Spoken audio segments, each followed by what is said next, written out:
Shalom saudara, tahukah saudara bahwa kita ini sudah hidup di akhir zaman, di mana tanda-tanda bahwa akhir zaman itu sudah datang sangat-sangat bisa kita lihat dengan mata kepala kita sendiri. Dan kita sekarang ada di penghujung daripada akhir zaman. Lalu setelah itu apa? Apa yang akan terjadi? Dan ini harus diberitakan. Tidak banyak mimbar gereja, tidak banyak pendeta yang mau membahas tentang hal ini. Tapi biarlah saya yang bukan pendeta ini membahas tentang ini dan mau membagikan kepada saudara. Hal pertama yang akan terjadi setelah ini yaitu adalah pengangkatan orang-orang percaya.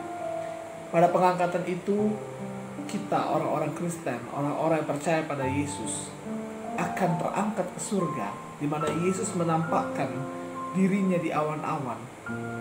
Yang pertama kali diangkat itu adalah orang-orang mati. Mereka dibangkitkan, orang-orang mati dalam Tuhan mereka dibangkitkan dengan tubuh kemuliaan. Dan setelah itu, dalam berapa second saja, kita diubah dengan sekejap dengan tubuh kemuliaan, tubuh yang baru. Dan dengan sekejap mata dikatakan Alkitab, kita akan terangkat bertemu dengan Yesus di awan-awan. Itu adalah satu hal yang sangat menggembirakan. Itulah yang disebut kedatangan Tuhan Yesus di awan-awan untuk mengangkat kita. Itu bukanlah satu hal yang ketakutan bagi kita, bukan satu hal yang menakutkan bagi kita, tapi itu adalah satu hal yang menggembirakan bagi kita. Setelah masa pengangkatan, setelah pengangkatan terjadi, dunia mengalami masa antikristus, di mana gereja absen di dunia ini. Walaupun ada juga orang-orang Kristen yang tertinggal, dan mereka akan menjadi korban daripada antikristus itu jika mereka tidak menyangkal Yesus sebagai Tuhan mereka.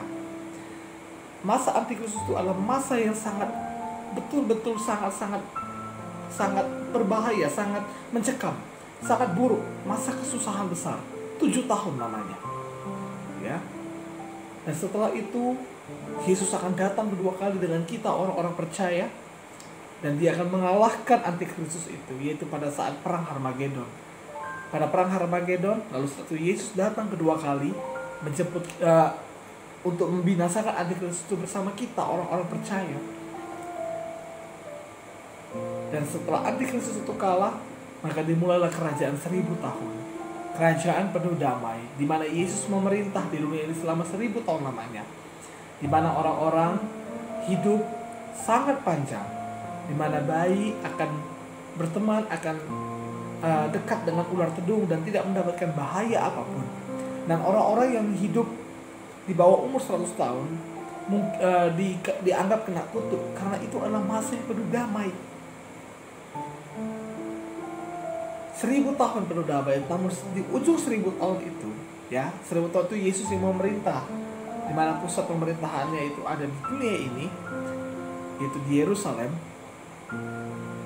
Dan kita orang-orang percaya yang terlebih dahulu diangkat, kita ikut memerintah bersama Tuhan Yesus.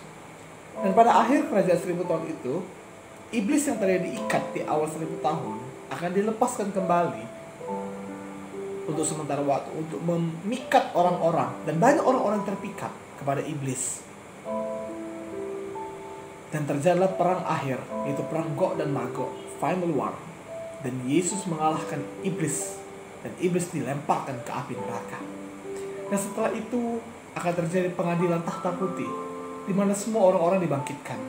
Namun kita, orang-orang percaya, orang-orang yang menerima Yesus sebagai Tuhan dan Juru Selamat, dan juga orang-orang kudus lainnya pada masa perjanjian lama akan bangkit, mendapatkan penghakiman, lalu setelah itu kita akan masuk ke dalam surga. Penghakiman di sini bagi orang percaya bukanlah penghakiman antara surga dan neraka, tapi kepercayaan kita kepada Yesus sudah pasti membawa kita ke surga. Namun penghakiman di sini adalah untuk memperhitungkan pahala atau kehilangan pahala. Kita mendapatkan pahala atau kehilangan pahala. Namun dan setiap orang itu akan diberikan upah menurut perbuatannya. Orang-orang yang percaya pada Yesus, yang hidupnya kudus, akan masuk kepada surga yang kekal. Itulah kekekalan, hidup yang kekal, langit dan bumi yang baru. Dan orang-orang yang tidak percaya pada Yesus, yang tidak menerima Yesus sebagai Tuhan dan Juru Selamat, dan hidup yang penuh dosa, akan dilemparkan ke api neraka. Dan itulah kematian kedua. Saudaraku, ini adalah sebagian singkat daripada peta akhir zaman. Saya belum bisa memberikan semuanya penjelasan kepada saudara, namun mungkin di lain waktu saya akan bisa bahas melalui video-video berikutnya.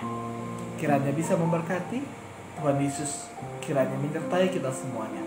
Amin.